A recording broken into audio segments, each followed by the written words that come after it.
السلام عليكم، أسعدكم الله بالخير. النهاردة هنعمل سلسلة جديدة. السلسلة دي مكملة معانا لحد آخر رمضان. السلسلة دي هنقول اللاعب، مين هو اللاعب ده، والأندية اللي راحها. تمام، والحل بيبقى الحلقة اللي بعدها، لكن احنا عاملين فيها جوائز لحد نشوف مين أكتر إجابة تكون صح، وليها جوائز عندنا. نبدأ.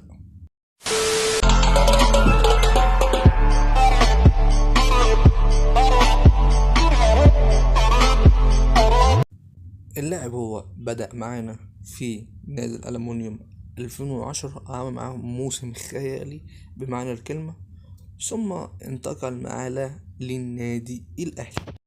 ولما انتقل للنادي الأهلي 2010 عمل معاهم أحلى المواسم، كان إضافة قوية جدا للفريق، كان يعتبر العنصر الكبير وأقوى مهاجم في الفريق. مكانش حد قادر عليه في المنتخب، حتى باسم مرسي لما جه هو اللي ابتدى يعني يبقى موجود. لكنه الجيل اللي نهى عنه الاستشوار، خلص عليه خلص الاستشوار والإصابة بالصليبي، وكان أهم المهاجمين في الفريق في الفترة بتاعت النادي الأهلي. خد معاهم أهداف وبطولات كتير جدا، وكان من المهاجمين المبشرين جدا من إن هم هيبقوا حاجة أكبر من كده وهيبقوا محترفين، لكن الإصابة منعت. ثم انتقل من النادي الأهلي إلى نادي 2017، راح النادي بيتفيست الجنوب أفريقي، وكان موسم 2017، لكن ما كانش هو برضه. لكن كان بيحاول وجاب الأهلي كاس مصر 2017 أمام النادي المصري. تمام. ثم انتقل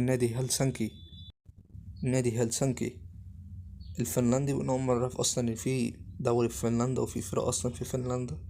لكنه فشل جدا 2018 إنه يرجع لمستواه اللي كان عليه، ولكن بعد كده رجع الدوري المصري بفرق متوسط الجدول زي نادي طلائع الجيش. كان مقدم مستوى مغزي تماما في نادي طلائع الجيش، ما كانش هو اللاعب اللي كان عليه 2014 في النادي الأهلي، وهو زيه زي جيل صالح جمعة، وكان برضه جيل نهى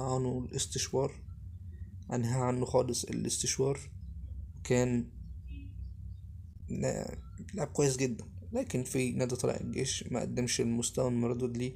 ثم انتقل اللي بعدها لنادي فاركو، وفي نادي فاركو كنا نقدر نقول عليه ان هو رجع للمستوى نوعا ما، وسجل اهداف كتير قوي في الاهلي وفي الزمالك.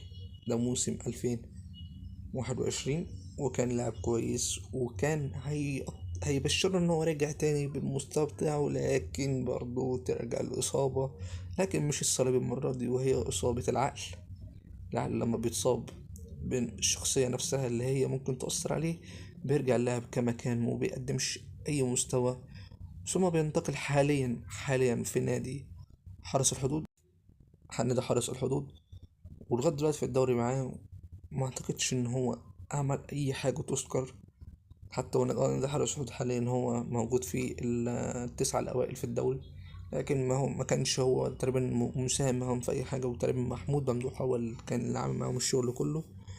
اتمنى ان هو يرجع لي فورمات تاني، ولانه كان هو مهاجم منتخب مصر، كان موجود مع منتخب مصر في كاس العالم 2018 في روسيا. اتمنى نشوفك قريب. سلام عليكم.